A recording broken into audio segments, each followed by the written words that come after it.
It was spring 1917. The Great War mercilessly staggered on.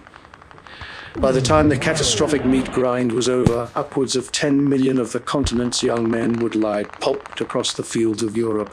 Yet unbeknownst at the time, a still deadlier force was about to be unleashed. Bolshevism, international communism, would in the long century ahead annihilate 10 times the dead of World War I. It was with a sense of awe that they turned upon Russia the most grisly of weapons. They transported Lenin in a sealed train like a plague bacillus from Switzerland into Russia. March 1917, Winston Churchill writing in his diary.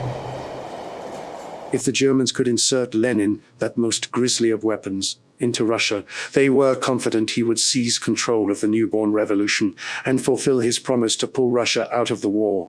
Germany could then forget the Eastern Front and throw all her armies against the Allies to the west. Given his implacable opposition to the imperialist World War I, it was always going to be a major feat for the Bolshevik leader to return to Russia. Throughout that previous winter, Lenin had been quietly living in Zurich, Switzerland, with his wife, Nadezhda Krupskaya, of very little concern to anyone, banished indefinitely from his homeland. They lodged with a cobbler and rarely went out. The great revolutionary was something of a bookworm, going to the public library every day when it opened at 9, coming home to his tiny apartment for lunch at noon, and then going back to the library from 1 p.m. until closing. There he read longingly of earlier revolutions, the Paris Commune above all. On the afternoon of March 15, 1917, Mieczyslaw Bromski, a young Polish revolutionary, raced up the stairs to the Lenin's one-room apartment just as the couple had finished lunch. "Haven't you heard the news?" he exclaimed. "There's a revolution in Russia."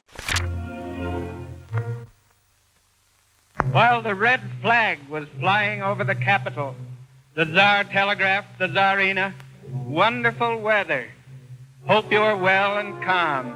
Many troops sent from the front. With kind love, Nicky." The many troops obeyed their officers until they reached Petrograd, and there joined the people in the streets. A group of about 20 Russian exiles arrived at Lenin's home to discuss this important event. Lenin's wife, Nadezhda Krupskaya, explained. From the moment the news of the February Revolution came, Ilyich burned with eagerness to go to Russia. Alexander Pavus also arrived in Switzerland. The former German Social Democrat who had originally helped to fund Iskra, the Russian revolutionary newspaper, had now gone over to the German government, operating as an arms contractor and recruiter for the war effort. He had been heavily involved in the German propaganda drive among Tsarist troops to destabilize Tsar Nicholas. Pavus made contact with General Erich Ludendorff, who later admitted his involvement in his autobiography. Our government, in sending Lenin to Russia, took upon itself a tremendous responsibility.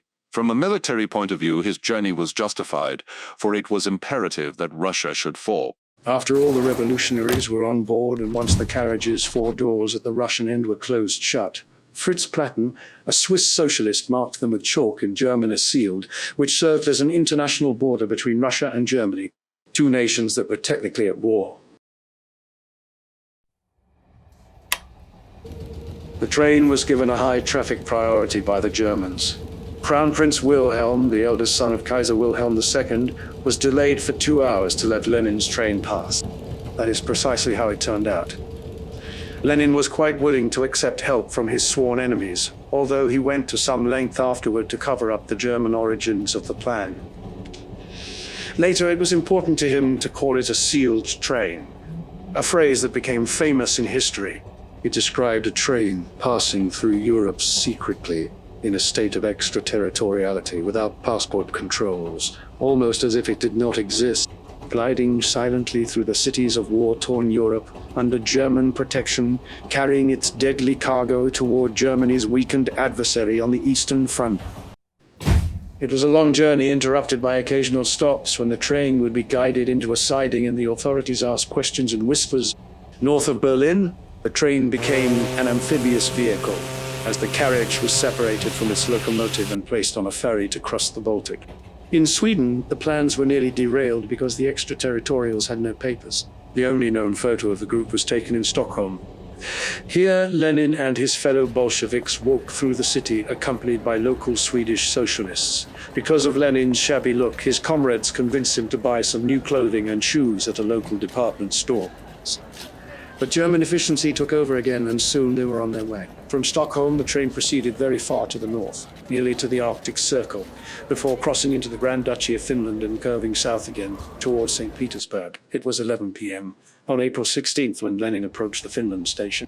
Lenin's arrival in 1917 was orchestrated by cynical German leaders who were eager to weaken Russia's fragile government by sending in a well-known incendiary element. On April 16, 1917, a short train carrying 32 passengers steamed into one of St. Petersburg's less distinguished stations, completing an 8-day journey from Zurich. These passengers were arriving late to a revolution that had started without them earlier that year after food riots broke out in the imperial capital. But one of them, Vladimir Ilyich Lenin, would quickly seize control of events. Reflecting on these events years later, Winston Churchill would compare Ulyanov, or Lenin, as he styled himself, to a plague bacillus that had been introduced into a body at precisely the moment it could do the most harm. The train injected the bacillus late at night when it arrived and was greeted by a delirious crowd. The next day, Lenin was off and running.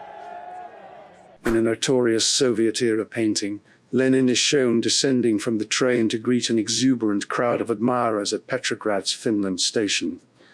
Behind him looms the image of a smiling Stalin, as if that future tyrant had been aboard as well. A visual fairy tale. In Meridale's words, to reinforce Stalin's claim that he had always been Lenin's principal lieutenant.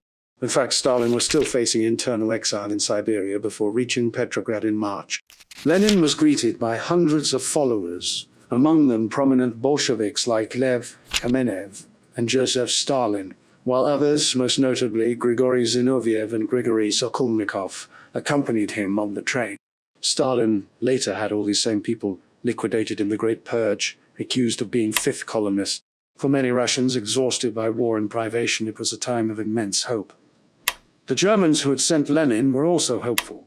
Soon after his arrival, a German diplomat in Sweden wrote a note to a colleague. Lenin's entry into Russia successful. He is working exactly as we would wish.